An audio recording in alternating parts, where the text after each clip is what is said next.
And there we have it, guys. Chris Bumstead pulls a four-peat, winning his fourth Olympia title.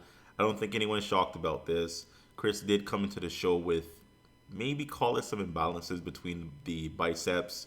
You can see the left bicep was maybe a little different than the right, but we kind of knew he had an injury coming into this based off of some early progress photos released, but it wasn't enough to affect his placing as he still has incredible conditioning, incredible structure, top tier posing, and just overall such a pleasing classic look. Very, very dominant from the back. He was actually very strong when it comes to the glutes. I don't think I've ever seen Chris with these level of glutes. I mean, from the side, from the back, he definitely brought the conditioning. So from top to bottom, Chris Bumstead in first, Ramon Dino in second, pulls in the third spot.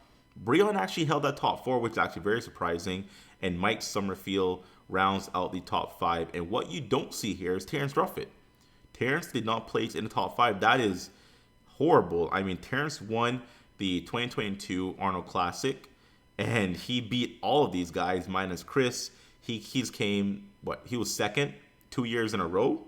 So to go from two top two placings in Olympia back-to-back years, then going to the Arnold Classic, and winning that very same year, falling outside of the top five, that must be a very big disappointing feeling for Terrence, I can imagine.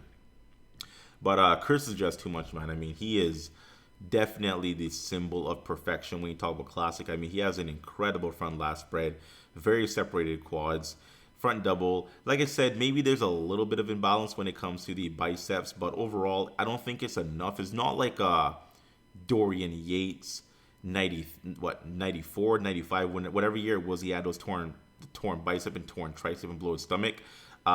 Chris is still incredible. Side chest, great, incredible side leg, very detailed when it comes to the hams, glutes, quad separation. As you can see here, the glutes are dug out. This is his best conditioning ever.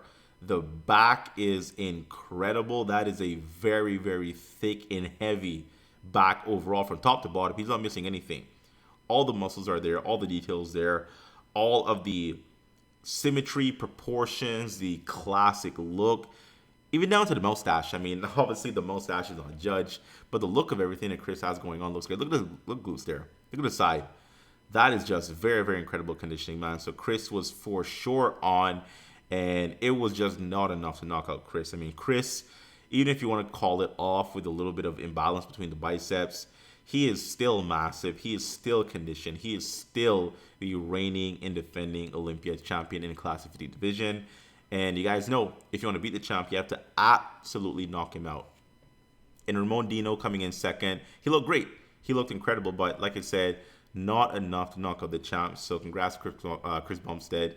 And I don't think this is a shock to anyone. If you guys were watching Olympia, it was pretty obvious that he was going to win. So all we have left is the open division, which is going to be next, and I'm very excited to see who actually wins that. So thank you for watching, guys.